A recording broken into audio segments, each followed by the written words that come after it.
completed the entire January 2026 New York State Biology Regents Exam. And after you've scored your exam, you add up all of the total points that you earned. The maximum is 45, so there's 45 total items, a mix of multiple choice and constructed response questions.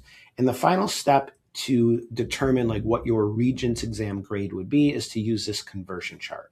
So this conversion chart only applies to January 26th. There's a different conversion chart that's released for each Regents exam. So you have to use the one that's matched up to the practice exam that you took. And you're just going to look up your raw score, which is your score out of 45 in this left-hand column.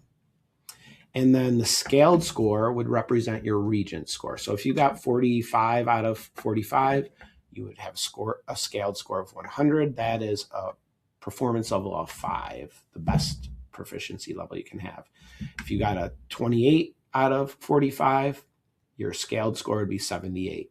So you're just going to look up your raw score out of 45 in this chart, look over to the blue column to determine what your Regents grade would be. And then you will have completed a full practice exam, you will have scored it yourself, and now you'll understand where you are in your preparations for the Regents biology exam.